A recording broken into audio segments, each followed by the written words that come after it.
The Louie T Network is powered by MusicHead University. MusicHeads, classes in session. Turn me up. Enroll on YouTube now. Link is in the description.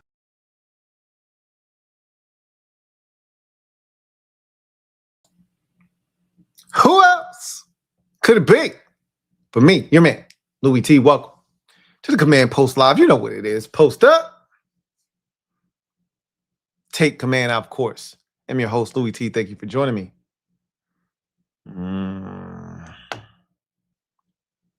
This is going to be a good one. It'll be a short one, though. Happy Sunday to all of y'all. Hope Valentine's Day treated you well. I'm feeling great. Enjoying the weekend. It's an extended one. President's Day tomorrow, so another day of relaxation for those of you who will indulge in any event. Commanders made a move. Typical of when I get off stream, something happens. If you want something to happen, put a request in my DMs. I'll see if I can make something shake. But once I get off of a show, generally, if there's news to be had with the Commanders, it's going to happen after I get off of the show. That's what happened on Friday. This news really started to circulate Friday night after I got off the show with you guys. I wasn't going to do a video yesterday. Back today. Let's talk about it. Jake Olsen is going to be brought on in some capacity. We'll talk about that. But before we do that, someone in the comment section, I always tell you guys, I'm lurking in the comments. I even have a show with the same name titled Louie Lurking in the Comments. So I told you I see everything. It might not always respond. Sometimes I mean to respond and I just don't. And that's on me. At least hit the, love button, something of that effect, so they know that you saw the comment. But whatever. That's a me thing. I got to continue to work on that and grow. But I see everything. Don't think I'm not seeing it, because I am. Even when you're saying some bullshit. In any event, somebody had said they were looking for the Daronte Jones 6 points of pressure, forcing turnover diagram that we had referenced here in other places. And I thought I had put it up on the show, but that might be me thinking I did something and I didn't really do it. So I don't think I ever actually posted the diagram on any video. I just referenced it. And then on a future video, or even over on the Commanders Kings channel, I think I said something to the effect of, and I think it was on this channel, I referenced the turnover chart and I said, I showed that on a previous video. And I said that in passing, and someone in the comment section of one of the videos I just did, over the last couple of days was like, hey, I'm looking everywhere for that Daronte Jones turnover chart that you were talking about. I went through all your videos. I didn't see it. Can you tell me what video it's in? And I'm like, not sure if I actually did do that or not. Here's what I will do. In the next video that I do, I'll put it up for you. Well, the next video was the video I did 2 days ago. Of course, I forgot. So what I wanted to do was show off the 6 points of pressure diagram that Daronte Jones, I don't want to say he created this, but he really honed in on this and made it a thing at LSU. Now, again, he may not have created the 6 points of pressure, right? That probably happened way, way, way before him. He just, again, it's like a product that I remember a commercial for. It was like BASF, like BASF, right? We don't, and their slogan was, we don't make a lot of the products you buy. We make a lot of the products you buy better. It was them or some other company. It's a great slogan, though. I'll always remember that. We don't make a lot of the products you buy. We make a lot of the products you buy better. He didn't create the 6 points of pressure. Maybe he added the sixth, but he didn't make this. He just made it better. And Rico said, if we can't force turnovers with this guy as our defensive coordinator, then you might as well pick the team up and move them to a different state and city. So I promised that person in the comment section that I would show this on the next video. I failed, but as a wise man once told me, it's never the wrong time to do the right thing. So I'm going to make it up to him by not only showing the diagram, I'm going to play you the 3 minutes and some change of Daronte Jones explaining what this diagram is all about. So here is the point of contact. I'll move myself out of the way, let you guys hear all of this. This is Daronte Jones, our new defensive coordinator, explaining these points of contact and how you can produce the football if you attack it correctly.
That's crazy. So I didn't know that you guys wouldn't be able to hear it without me actually being on the screen. I am the facilitator of all of this, so blame it on this right here. I am going to stay on the screen, I guess, while you guys are able to listen to Coach explain what it is. My bad.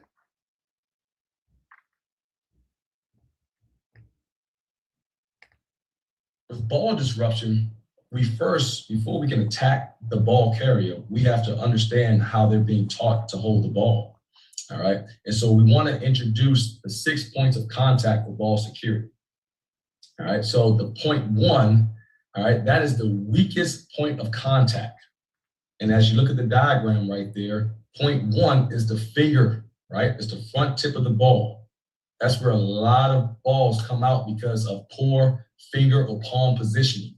All right, so again, point one is definitely the front tip of the ball. That's what we want to focus on. All right, point two then goes into the bicep. All right, this is the most critical point of contact. All right, the bicep is where fumbles can occur when that ball is not pressed tightly against the bicep. And so we talk about point one being the front tip of the ball. Point two is the bicep. All right, point three becomes the chest, hence the high and tight, where we've all heard that terminology before, high and tight. All right, and so if I understand from a defensive perspective how the offense is being told and taught how to carry the ball, I know how to attack it by knowing these points. And so if I know that point one is the front tip and point two is the bicep, point three is the chest, now I'm looking for some type of inconsistency in those areas.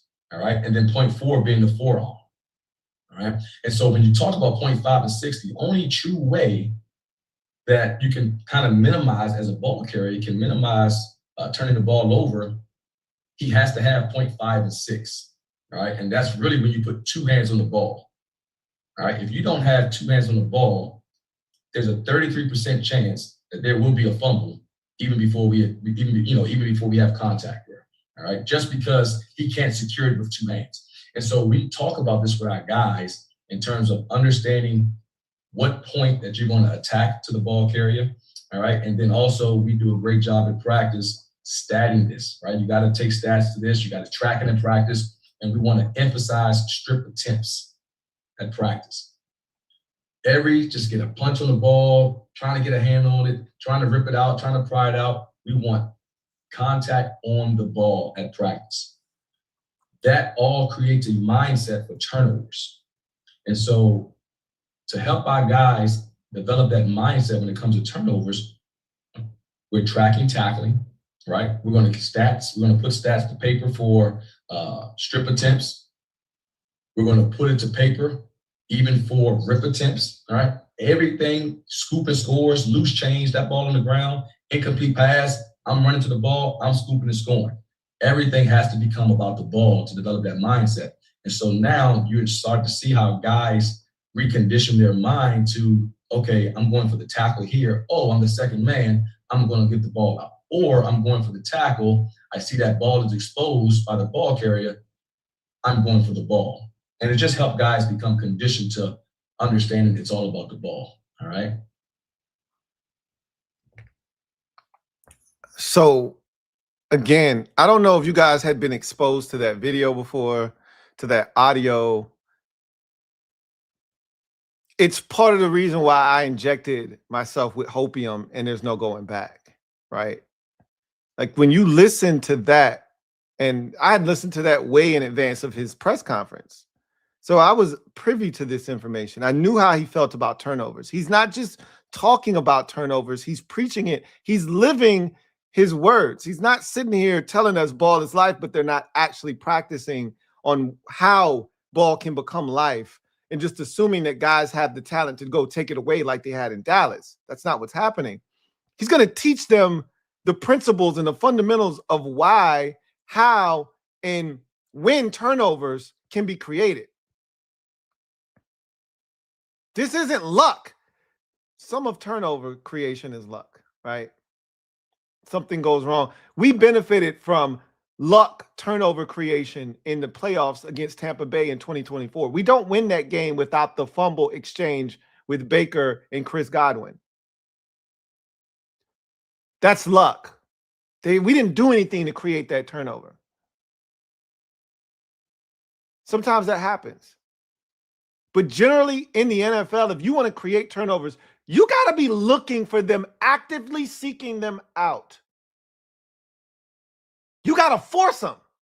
Guys generally don't give you the football. You got to go take it away. And he preaches exactly how to take it away. He doesn't just say, hey, we got to go out and force turnovers. Hey, take the football away. We're not giving out stickers. Joe Witt Jr. and them giving out stickers and all kinds of nonsense. We ain't giving away bullshit. We out here talking about how we going to go get these turnovers. We just not coming up with a slogan that sounds cool that you can put on a t-shirt. No. 6 points of pressure And I'm going to teach you how to expose every single one of them. And if they don't have the last two, if they just using 1, 2, 3, or 4, we getting the ball out. And here's how. This is why hopium's been injected. There's more. I have more of this. This is available on the interweb. If you want to hear Daronte Jones now, they're not going to give you everything. But there's bits and pieces that are available. They're trying to sell you something, but it is what it is. Talking about batting balls down. We've heard this before from every coordinator known to mankind. There's 2 types of throws that usually get picked off. Tips and overthrows. And Daronte Jones talks about that. Then he shows a drill that they teach at practice that helps you with this notion of tips and overthrows. Hey, we're not getting to the quarterback. Let's get our hands up. Not enough guys on our team do that. Not since the days of Montez Sweat have we had a guy outside of Daron Payne who's the only guy on the defensive line that does this. Javon Kinlaw is 6'10", and he doesn't put his hands up, ever. Never seen a Javon Kinlaw batted ball before. But we get Daron Payne batted balls, and we used to get Montez Sweat batted balls. Those are the only 2 guys that I've ever known that actually batted balls here in the last, 7 years, roughly. Because I don't think we do a good enough job of teaching guys that aren't getting to the quarterback. And we've seen our fair share of guys who aren't getting to the quarterback. Yeah, they're rushing like their life depended on it. They're not going anywhere. They're stymied. They're getting blocked. Well, get your damn hands up. You ain't getting there, clearly. Put your hands up. He teaches that, does Daronte Jones. He makes it a point of emphasis. This is what he was doing at LSU when he was the defensive coordinator. Everybody on the defense has a job to do. And if we do these jobs in sequence with one another, turnovers will be forced. This is how we get to the level of success that we're looking for. Everyone does their job. And he kind of spells that out. Anyway, I digress. Hopefully you enjoyed that. And shout out to the person that was looking for the diagram. Not only did you inspire me to show the diagram, which I had not done. I thought I did, but I had not. You inspired me to get the audio that actually went with it as well. So shout out to you. Anyway, I digress. Let's talk about the real reason that I even showed up on a Sunday and interrupted whatever you had going on. My apologies. The Commanders were active right after I got off stream on Friday. Seems like they're going to be adding to their defensive staff, more likely in the secondary. This from Matt Zenitz, who works for 24/7 Sports. They cover college football and just really collegiate sports in general, as good as anybody does. And this tweet writes, the Commanders are expected to hire LSU's Safeties coach Jake Olsen, sources tell CBS Sports. We haven't really seen it anywhere else.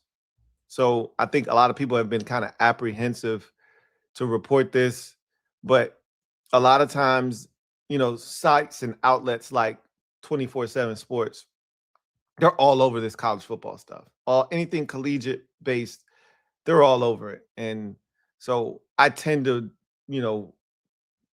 run with the things that they say. Again, I'm not heavily versed in the collegiate space, but I do know that 24/7 is a reliable outlet. He's worked at LSU the last 2 seasons and helped the Tigers finish this past season with a top 25 ranked nationally scoring defense. I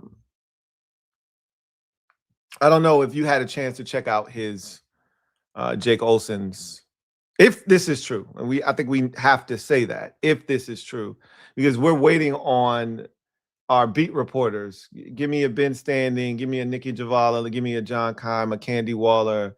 Like, give me somebody that is reparable who is reporting that this is in fact a move that's being made to the staff. We haven't seen that yet. So because of that, I think a lot of people have been a little bit apprehensive to just run with this. I always tell you, this is lying season. We are officially in the season of lying season. So you have to be really careful with what you run with, because so many of you live on social media, and whatever happens on social media is gospel. And obviously social media is not a real place. So a lot of what is said there is, unless you're getting it directly from the source, even if you get it from Schefter or you get it from, they're not the source, right? That's secondhand information we're getting from Adam Schefter and Ian Rappaport. Unless you're getting it from the source, which is the person it's happening to, you always got to take everything with a grain of salt. We tend to believe shams if it's NBA related. We tend to believe Adam Schefter or Ian Rappaport, right, if it's NFL related. Buster Only or some one of these, MLB reporters. Like, when news breaks, there's certain people that you trust with that information. If they say it, then it's the gospel, right? It's the truth. Matt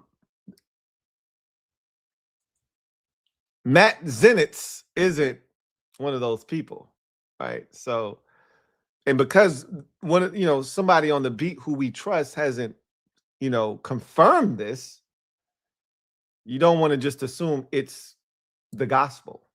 But let's just assume, for the sake of this video and the sake of the conversation that we're about to have,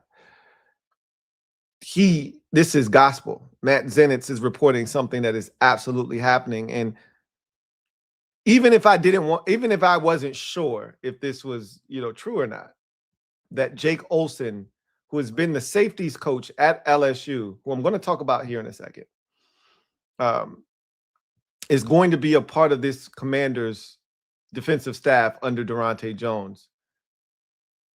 I just listened to the first 10 seconds of this guy's mic'd up. And if you haven't had a chance, that's on the interweb. It's specifically on YouTube.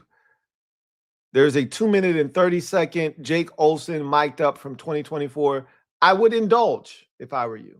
I would go and seek that out, watch it to get to know him a little bit better. But literally, there's a post circulating on the interweb, on Twitter in particular, that is about 30 seconds in length that pretty much sums up who he is and why he got this job. If, in fact, him being in Washington is true, which I'm just going to assume for the sake of this discussion we're having is the case, we're not going to continue to reference whether or not he got the job. We're just going to assume, because that's what we're doing in this exercise. If he's here, this is what he adds to the table. And literally, he speaks of things that sound like Daronte Jones coached him on what to say. The first thing out of his mouth was, "I'm a teacher." And I'm like, okay, Dan Quinn box checked. Then he said, "I am a communicator and I am someone that builds relationships." Daronte Jones box checked. And then he said something about building trust with the team, with the players rather, right? The best way, he says, "I'm an educator." Another Daronte Jones box check. And he says, "I want to know how guys learn best." Wait a minute. Hold on. Hey, hold on. Hey, hold on. Hold on. Didn't Daronte Jones just say that on Tuesday? How guys learn best? I'm feeling a little bit of a pattern here. Go on. He then continues to talk about how building these relationships builds trust. And if you get trust out of a player, you can get that player to run through a wall for you. I'm paraphrasing. At that point, I'm saying Daronte Jones absolutely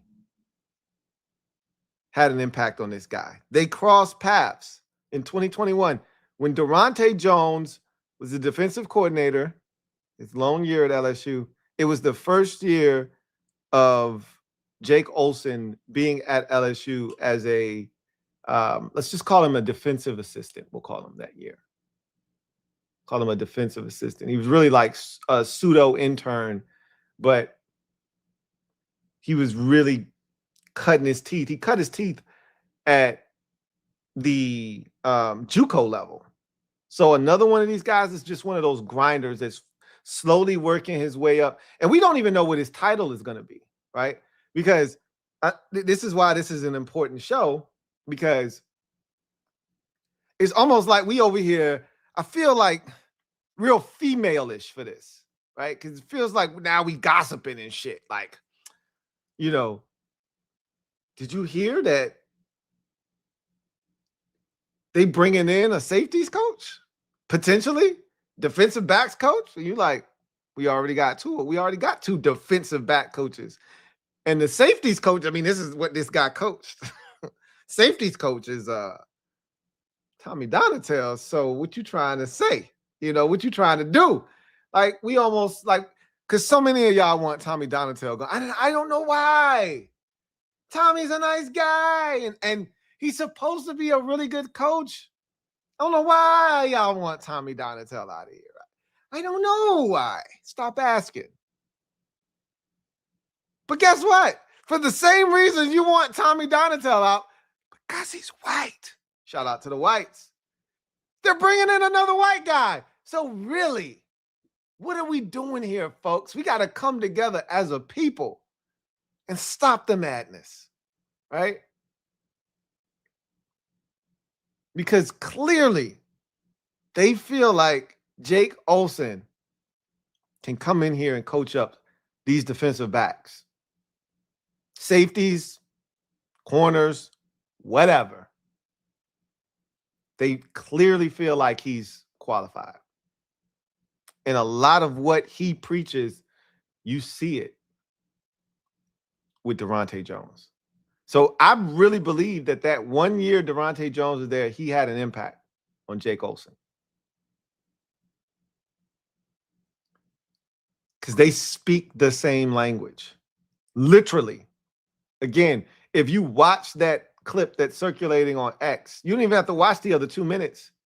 That's just him talking about, you know, his style and, you know, them showing clips of him interacting with players, which is really dope. But if you just want to know who he is, that clip that's circulating around X is plenty. It'll give you everything you need in 30 seconds. So that's a good point. Somebody said, yo soy Truhi. Truhi, excuse me. I am Truhi. You didn't know I knew what that was, right? I know a little something. I am Truhi says, I think he replaces, let me put this up on the screen real quick, Jason Simmons as defensive pass game coordinator. That could absolutely be the role he's coming here to fill. Absolutely. I don't think Tommy Donatell is going anywhere, for those of you who don't like Tommy Donatell for whatever reason. When I said what I said about Tommy Donatell, I was joking. It was a joke. Yeah, some of y'all took it and ran with it. It was a joke. I'm nothing against Tommy Donatell. I don't know if he's doing a good job or not. We haven't given him talent and said, take this talent and flourish it. So we can't really judge him over what these 2 years have been. He hasn't had any talent to work with. We haven't given him one young guy and said, hey, make him better other than Quan Martin. And I just think they got it wrong with Quan Martin. And not that he didn't have talent when he was drafted. I think he lost his confidence. And when you lose your confidence as a player, it affects you. And maybe Daronte Jones can come in here and build that confidence back up. But we don't have any empirical proof or data that says that Tommy Donatell isn't doing a good enough job to, you know, stay here in Washington. So I don't think he's going anywhere. So that pass game coordinator thing feels real because they don't currently have one, and everyone in the league has one. And I would assume him coming here, getting his first experience in the NFL. And this feels like Daronte reaching back and paying it forward, right? His first opportunity when he was in college grinding was Vance Joseph calling him on the phone and convincing him to take an NFL job as a defensive backs coach. And this is Daronte Jones reaching back to a guy that he saw grinding, that went through, you know, the rites of passage as a young coach, you know, coaching at the JUCO level, working his way up the food chain, getting all the way to Division I at a major Power 5 school, right? And finally breaking through and becoming a coach, rising through the ranks. Remember, he was also at Missouri, but I think he was more of an intern guy, just figuring it out at Missouri. He wasn't really, you know, that deep into his career in terms of getting opportunities at that level, but Missouri was his first, I think, breakthrough into, you know, Division I. But after that, they saw the talent, they saw what he was at Missouri. He got the promotion at LSU to like a assistant linebackers type coach, and that was the year that Daronte Jones was there. And I think Daronte might have saw something in him, kept tabs. You know, once, I don't know if this is how you guys operate, but, you know, when you've worked somewhere, even if it was only for 2 weeks, if you establish any relationships at that place, you're going to want to know what's going on there even after you leave. I'm not saying that 2 years from then you might give a shit, but the first 2-3 months after you're gone, you're like, I wonder how shit turned out at XYZ. And with Daronte Jones, he got a really prominent piece of his story that year at LSU. That's a big year for him, calling plays as a coordinator for the first time. It's never going to forget that experience. And you're going to remember the guys that you encountered there. And I'm thinking Jake Olsen was one of those guys that may have left an impression on him. They may have crossed paths there. And he kept tabs on what was happening at LSU, even though he was in Minnesota. And he saw the work that Jake Olsen had done and how he had grown, and maybe he, you know, kept in contact with him. Who knows? They could have been talking on the phone, you know, every week or every month or whatever. But this guy sounds like Daronte Jones, man. Seriously. Like, there's no way that one of the two didn't have an impact on the other. Who knows? A lot of what Daronte Jones believes could have come from Jake Olsen, for all we know. But nonetheless, he's reaching back to the collegiate ranks. Jake Olsen has never had a job in the NFL in his life. Similar to when Vance Joseph reached down and pulled up Daronte Jones from the collegiate ranks back in like 2011 or whatever it was, 2011, 2013, something like that, and put him up and said, hey, man, you got to experience the NFL. If you don't love it, go back to college. Within a month, he was like, oh, no, I love this, right? He's doing the same thing for Jake Olsen, who's never been at the NFL level. He's reaching back and grabbing him and saying, hey, you were destined for this. You're made for this. Come get you something right now. I'm going to start you off as the defensive pass game coordinator. That absolutely sounds like the job. I think you got it, Yosoi Triho or Truhi. I think you nailed it. Because we don't have a defensive pass game coordinator. I mean, if we being technical, we still don't have a defensive run game coordinator either. We haven't seen that on now until we are notified otherwise. Our running backs coach, who served as the defensive run game coordinator last year, I'm just going to assume that's his role this year he was the offensive run game coordinator. I don't think he was the defensive run game. He could have been. Because I don't remember that title actually being given to anybody. So I'm just going to assume that no one has that, or maybe Eric Henderson, because that's what he had at USC. I don't know. I don't recall seeing anybody having the run game coordinator title on their ledger. Just our running backs coach. But I'm assuming his was for offensive run game coordination. Interesting. We'll see. Anyway, this feels like another significant move by Daronte Jones to continue to bolster this staff, right, that he's building, that he thinks is going to help him turn things around in Washington. I love that he continues to add outsiders, because what we've I can't speak for you. I'll speak for myself. How I feel, the guys currently in the building aren't it, or haven't been it as a unit.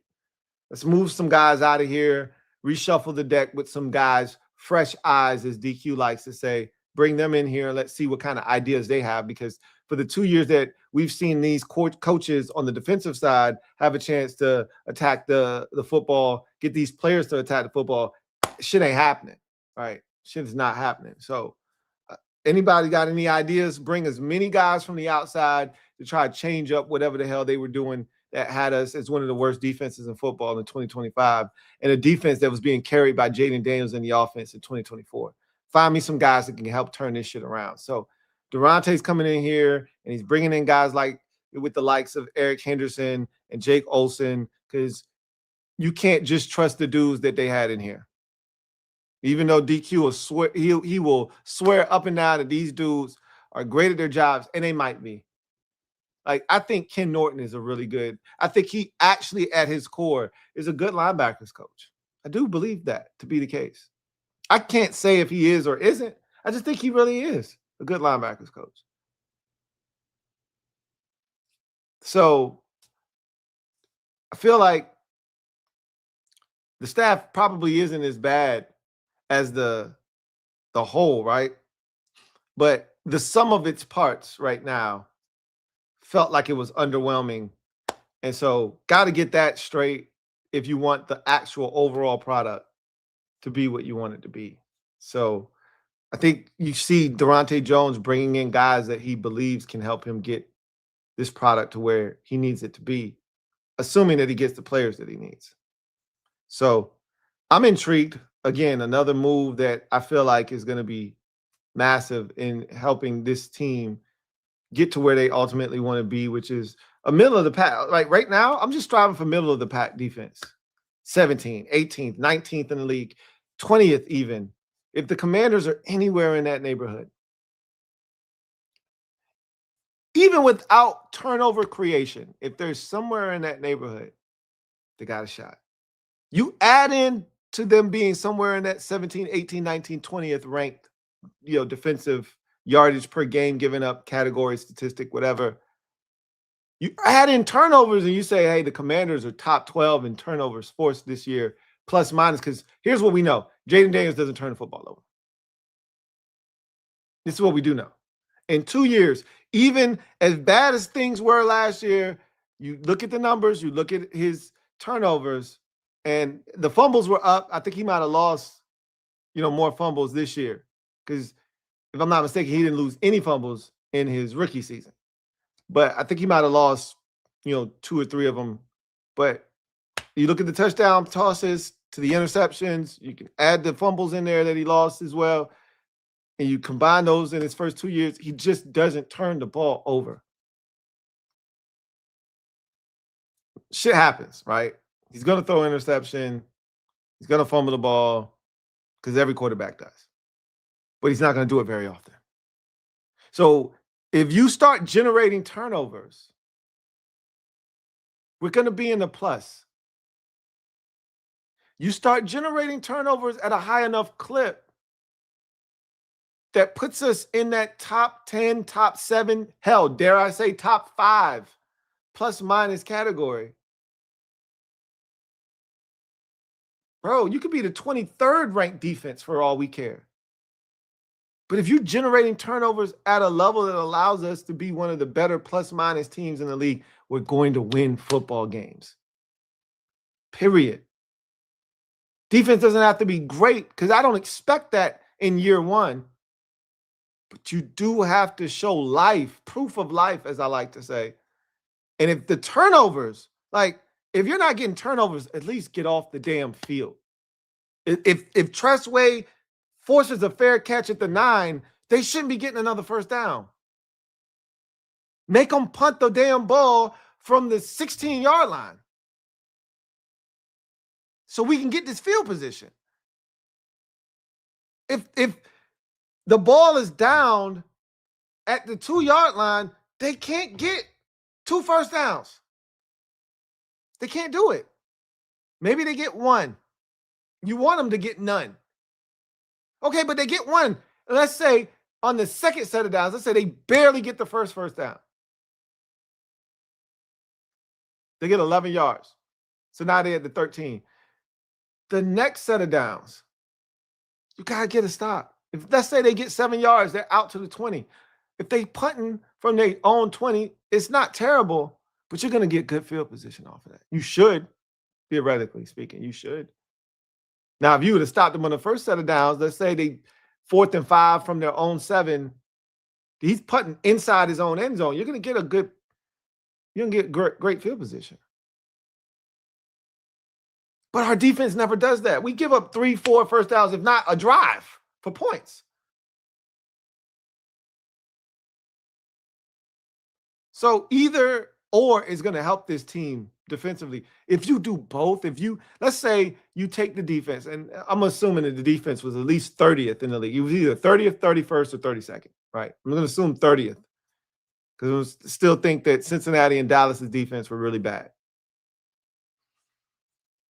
If you take the 30th ranked defense to 20th or 19th,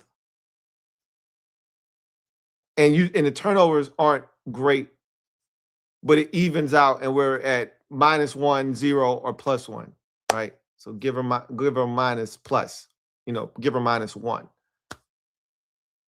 or plus or -1. This is a defense that can succeed with that as what it's doing. It's getting off the field. Third down defense is good. 20th in yards given up, right? Red zone defense solid, all that good stuff. Yep, you can survive. But let's say you end up with the 26th ranked defense yardage wise, which is not great, and you're getting killed if you're doing that more likely than not. 27th, all in that mix. But let's say though you're 7th in the league in turnovers created, and with the offense not turning it over, these are the short fields we talked about. Because not every turnover is one that results in short field for the offense, right? Sometimes you catch arm punts. Sometimes the team was driving, they were already deep in your territory, and you made a play. So it's not always where you created a turnover. Oh, that's great field position. But a lot of turnovers, if you create them, the more turnovers you create, the more opportunities you create, shorter fields for your offense. Because a lot of turnovers happen deep in your own territory, or in your own territory, which is a lot shorter of a distance to go for the offense than it would be after a punt. Even if, let's say you throw a deep ball on 3rd and 18, because you got to play anyway. So the quarterback takes it, launches it, but it's like a 38-yard pass, but it gets picked off. Guy falls forward 2 yards as he's catching it. He's touchdown as he's going down to the ground, securing the interception. That's an arm punt, but that ain't as long as a leg punt would be. I just told you it was 38 yards. He fell forward. We call it a net of 36. It's a 36. Like, that's a shank if a punter's doing it. You expect a fair catch that's 48 yards down the field. You expect a catch and a tackle. He might have run backwards 3 yards trying to elude dudes, lost a 51-yard now was net. As opposed to an arm punt that was caught and fell forward 2 yards, and it only went 38 yards in the air, so it's 36 yards. And let's say that pass was thrown from the 13-yard line. Shit, you on the plus side of the field. You know what I'm saying? You weren't going to be in plus territory starting the possession if that was a punt instead of an arm punt. With a leg punt, you weren't starting in plus territory. So there's a difference. And if they can create turnovers, changes everything. That's why Dan Quinn keeps talking turnovers, even though I don't know if they were really pushing it last year or not. It's the reason you keep talking turnovers, because they change everything. I call them the great equalizer. If you can generate turnovers, you can change the game. Because I don't think, again, don't think this is going to be Minnesota's defense. And don't think it's going to be a great defense in year one. I don't. You're going to have to show me. I just have confidence in the people that are here that they're going to get it there if you get them the right players. But make no mistake about it, a lot of work to be done. But if they get him the players, I believe the work will be done. And we'll be talking about a defense that's giving this offense every opportunity to do the things that we think they could be capable of doing with Jaden Daniels at quarterback. So should be really interesting to see how all of this turns out. But Jake Olsen feels like he's going to be the newest member of the Commanders' defensive staff, and sounds like defensive pass game coordinator would be the perfect opportunity for him to break into the NFL.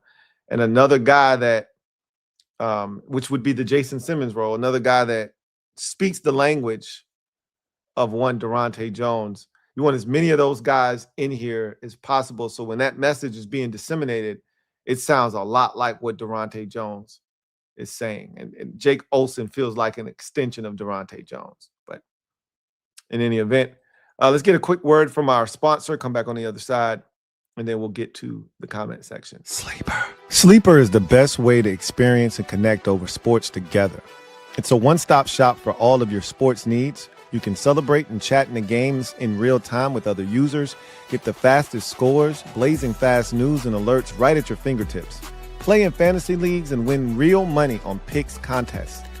So enjoy sports the way they were meant to, together. Download the #1 sports app today. Predict the hottest football stats like passing yards, receiving yards, touchdowns, interceptions, and much more to cash in on your daily fantasy football skills. Use promo code LTN and Sleeper will match your first deposit up to $100. Terms and conditions apply. See Sleeper's terms of use for details. Currently operational in over 25 states. Check out Sleeper today. Sleeper. All right. Big shout out to Sleeper for sponsoring this stream. They've added in some awesome, perks and additions to their app. And I'm putting together a little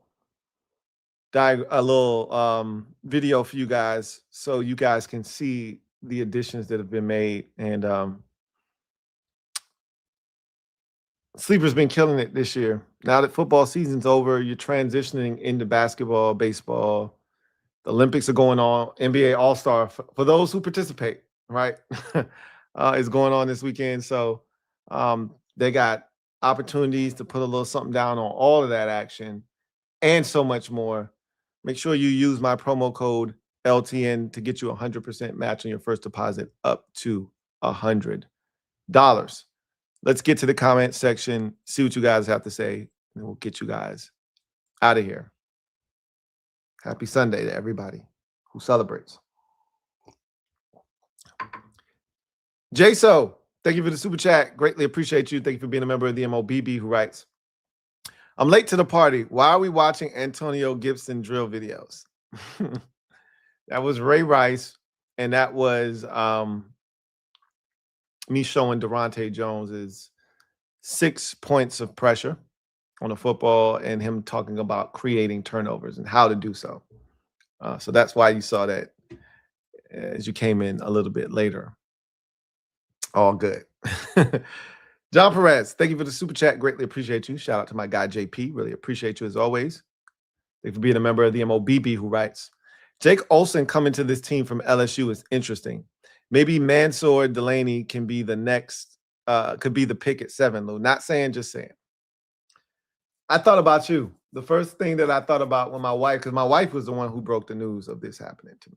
I had no idea. I was driving. And my wife was like, you see this? And I'm like, no. And she proceeds to show me Jake Olsen. And I'm like, oh, okay. And now, the first thing I asked her was, who's the source? Showed me this, and it's nowhere else. No one else is, confirming this. So we don't know if this is, actual factuals, but I was like, that's interesting. And the first person I thought about was you, JP. And I thought about Mansour Delaney because you keep talking about him as the pick at 7. And I saw the video you sent on X, and I checked that out. And again, all of those highlights look great. And he looks like a dog, which is what we need at corner. Because Trey Amos, I don't think is a dog. Like, he's not looking to tackle guys like that. He ain't that type of corner. He don't have that dog in him. I think this guy might have it. Again, he may not test well, all of that, but you don't have to run super fast in this scheme under Daronte Jones. So again, you can, like, if he's like that, I'm interested. I got to watch him to see. But I thought about Delaney because you brought him up, and I'm like, there could be a correlation here. It could not be. Because, again, it's not like you're trying to pursue this guy in free agency and you need people here that he's comfortable with, that he knows. This is the draft. If you want him, you can take him. Like, I don't know if them going out and getting this assistant coach is going to change their thought process as to who's on the list of guys they want to draft at 7 if they're on the clock, right? So, we'll see. But it doesn't hurt. If Olsen was the safeties coach, Mansour Delaney was a corner, so he still interacted with him, right? Cross-pollination, of course. But it's not like he was in the room with Mansour Delaney every day, right? Because he was the safeties coach. And Delaney's a corner. So, but I'm pretty sure with the way Olsen operates, he had a relationship with Mansour Delaney, and he probably loves him and swears by him. So if you need more guys banging the table for him, you just had another guy entered into the mix that can vouch for what Delaney can bring to the table and what kind of player he is, et cetera, et cetera. That definitely, if you want him to be the pick, this is a big get for you here. This is a guy that could maybe sway that conversation one way or the other, for sure. And you're an LSU fan, so you would know about Jake Olsen. J-So, thank you for the super chat. Greatly appreciate you. Double up. Thank you for doubling up. Who writes, AJ Halsey and Mansour Delaney on the radar now. And again, that's the easy, low-hanging fruit of every LSU, player that is a defensive guy coming out this year could be in play because of the hire of Daronte Jones, this hire, potentially hire of Jake Olsen, and what it could mean getting these guys from the collegiate ranks that may have a connection to these players in particular. Don't forget Eric Henderson, who may not have coached these guys, but also was in the college ranks for the last 2 years. He knows these players. He's done scouting reports on these players that are coming out of high school, et cetera, or having to do, well, if you're on the defensive side, you're really watching offensive guys. You're not really watching defensive guys. But maybe they might bring some of those guys to you because, hey, this guy's getting into the portal, X, Y, Z. Because if you've only been there 2 years, there shouldn't be a guy that you were recruiting or that you had to do, scouting reports on that were coming out of high school that should be in the NFL yet. Not after 2 years. So Henderson can just tell what some of these guys are from the college game that he might have encountered. But really, these LSU guys are interesting because I know there's some LSU players that you guys might covet, but I think it's more about the relationships piece of these guys actually having coached with Daronte Jones and him just feeling like, with the case with Henderson, he didn't coach with Daronte. I bet you their paths crossed at some point. That's an interesting one. I actually got to go back and see if their paths ever crossed at any destination. I believe it did. I think it did in Minnesota. Like, I feel like it did in Minnesota somewhere, but it may not have. Either way, or I want to say, as a player, he played in Cincinnati, and that might have been one of Daronte's early jobs in the NFL under Mike Zimmer or Marvin Lewis, excuse me. I think it was Marvin Lewis as the head coach and Mike Zimmer was his defensive coordinator, but he was on that staff. And I think that might have been where he crossed paths with Eric Henderson. But again, if he was a player, then you're not just hiring a guy because he was a really cool player for you. You don't know him as a coach. So anyway, I digress. If that's how you want to take the news of Jake Olsen potentially being a defensive pass game coordinator or some defensive coach, secondaries coach, is that we're going to attack LSU players in the draft. They're on the radar now. Knock yourself out. I can't stop you. I don't necessarily think that the two are directly connected, but to each its own. Anthony, thank you for the super chat. Greatly appreciate you. Anthony, thank you for doubling up. Double up. Thank you for doubling up. Who writes, hey, Lou, Blau and Daronte had me snuff. Oh, whoa, wait a minute now. So you had me sniff some hopium. I ain't ready to inject it yet. Wait, come on now. I didn't even know they had that in powder form. You teaching me something today. But I think we might have got it this time. I do as well. But again, I don't know what that was. I don't know if that was hopium, bro. All I know is hopium comes in liquid form. I've never heard. Now, of course, there's always a way to get a liquid into a solid, but we don't need to have those discussions. The bottom line is you may have created something I'm not ready to distribute, which is powder substance, hopium. That hopium is in liquid form only. Okay. You start peddling off different forms of hopium, and we got trouble, man. Then you're gonna have people ready to boycott the channel. I've had people, Louie T, this is your fault. So I don't want to start supplying those people. Yikes, we could be in some serious trouble around here, man. So yeah, I don't know what that was, but I don't know if that was hopium, bro. Unless you created some kind of new hopium. Anyway, all jokes aside, though, I get the excitement, bro. They got me. I already told you, and I give you the reasons why they got me. I'm excited. I really think we got guys. I know you guys saw David Blau doing the card trick. He's a nerd. Oh my God, we got us one. You should be excited. Like, he's everything we asked for. We got it. Now he's just got to actually be good at his job. And generally, with these guys as coordinators, like, I can't vouch for them as head coaches, but as coordinators, these guys usually crush it. Crush it. I do think we got it right this time. Offensively and defensively. Ben Jones, thank you for the super chat. Greatly appreciate you. Who writes, hey, Lou, did you see my live comment calling cap on Hendrickson 2 weeks ago? LOL. Yeah, I did. I talked about it. Maybe I didn't talk about it. Let's see if my memory serves me correct. So basically, you said that I was using age as a reason not to bring back Trey Hendrickson because he was older, a year older. He didn't play, which could be, a sign of his health declining because he's getting older, etc. And your rebuttal to that was like, bro, you can't tell me that Terry don't miss games. He's this, he's that. And then give Terry the excuse of, well, he didn't practice all summer because he was trying to get this contract.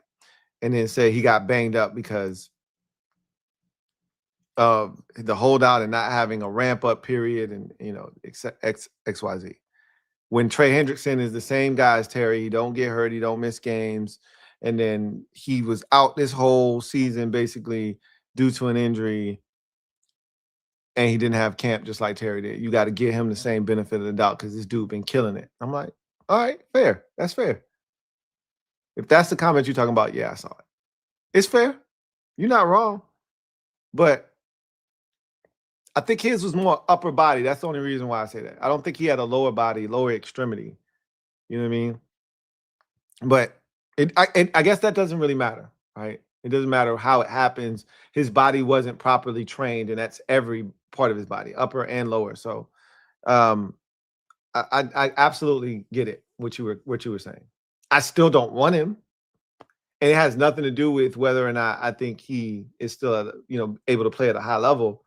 It's strictly off of the fact that I don't think what we're looking for, he fits what we're trying to do. That's why. I don't think he's a great fit for what we're trying to do, if that makes any sense. And for the price that you're probably going to have to pay him. He's not going to, he's not looking to give discounts because, oh, I only played in 2 games last season. Like, you don't give a shit about that. I still had 35 sacks the 2 previous seasons before that. So I ain't trying to hear none of that. Still need my money. So I just want to, because I don't know. He might not be a double-digit sack guy again. You're paying him thinking he's going to get you at least 12 sacks. What if he gets you 5.5? You're going to be super disappointed. Who knows? He like Father Time ain't you can delay that process, but he ain't never lost. You can extend the game, but Father Time, he ain't never lost a game yet.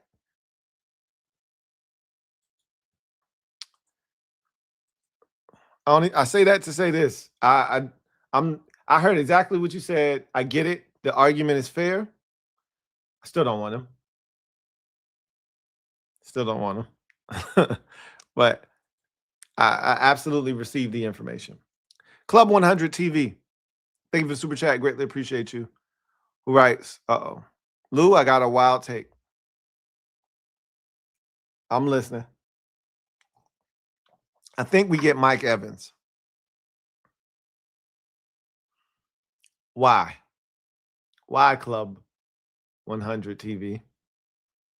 Why would we do that? You already got a 30-something and you want to add another older 30-something. Part of the reason we moved on from Debo is because we didn't want him at his age. So please enlighten me why we want Mike Evans at his age, or why Mike Evans would want us. Because if I'm Mike Evans, I'm strictly in it for trying to win a Super Bowl. Yeah, I want to get paid too, but I'm trying to win a Super Bowl. That's why you leave Tampa. The only home you've ever known is if you think you're going to have a chance to win a Super Bowl. What did we do last year that would make Mike Evans want to come to Washington? So from the Mike Evans perspective, why does it make sense? Because it doesn't. And then from our perspective, we're moving on from Deebo Samuel, who's 30 years old, who we think is starting to get to an age where we're not comfortable, to go get Mike Evans, who's like 34 years old or whatever. And that makes sense. How? Enlighten me, bruh.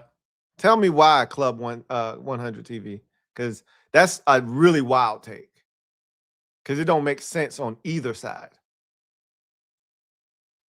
Marissa Mullinex, thank you for being a member for 19 months. Who writes, LOL, hey, Louie. Salute to you and your brother, Mark. Almost got what I said, but Trump sat on New England, so they couldn't move. You caught most of that. You caught most of it except for the winner. But ultimately,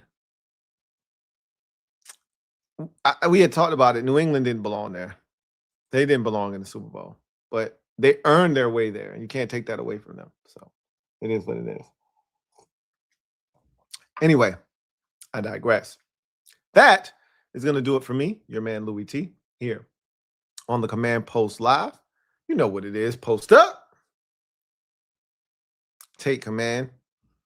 You guys enjoy the rest of your evening. We'll be back probably Tuesday, assuming that everyone's going to enjoy President's Day.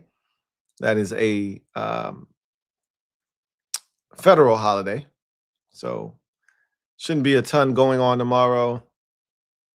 Enjoy that day. We'll come back more likely than not Tuesday. If anything happens, which I doubt it, of course, I will report for duty, but I don't assume anything is going to happen tomorrow. So we'll come back and hit it hard on Tuesday. That's what it feels like, but we'll see. In any event, you guys have a good one. Take care. God bless and good night. Peace.